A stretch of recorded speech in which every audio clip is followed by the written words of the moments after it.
There is no bowels of compassion. We don't empathize with each other. We don't empathize with the brother, with the sister. In some churches, what happened is that the first thing I say, Pastor, if let us say, for argument's sake, God forbid, a sister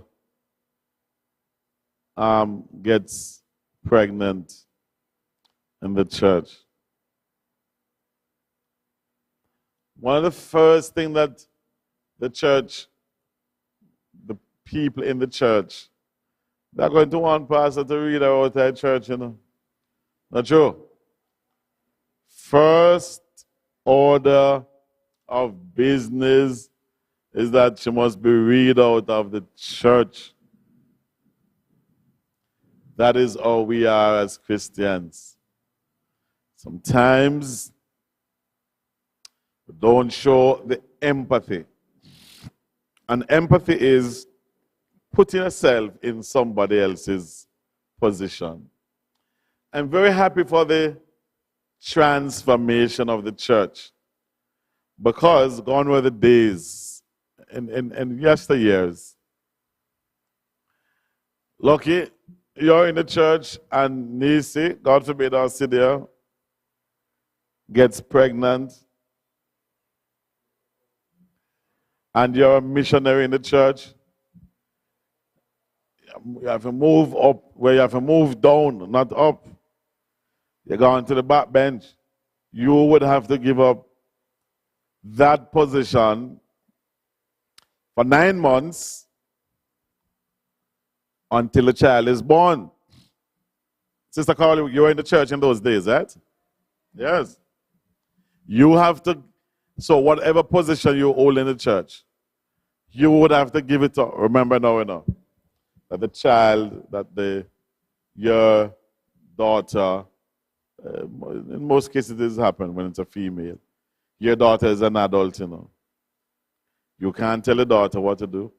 Perhaps you would have, you know, brought the daughter, bring the daughter up in the fear of God and everything. But she may stray and, you know, something happened. She became pregnant. The church is going to use to penalize you, to say you're not in a position to carry out your duties. So you have to give up the position until the child is born. I'm very happy that the church has long passed those traditions. Several parents would have suffered the consequences of their children's lifestyle and sin, and the parents were the ones who were penalized. Now, Paul, in his writing, in the book of Romans, and I'm at Romans chapter 14, verse 4, from the RSV. Romans 14, verse 4. And let's listen to what Paul says to the church over there in Rome. He says to them, who are you to pass judgment on the servant of another? Who are you to pass judgment on the servant of another? It is before his own master that he stands or falls, and he will be upheld, for the master is able to make him stand. Sometimes we are very swift in running to judgment.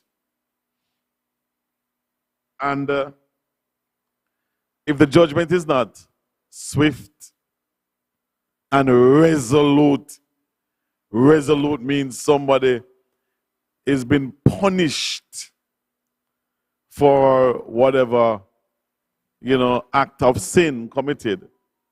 Some people don't feel good about it. I'll me do it, Lucky me, when I was growing up in the church in Davis, me and my colleagues were young and I wouldn't say immature, but perhaps we never understood.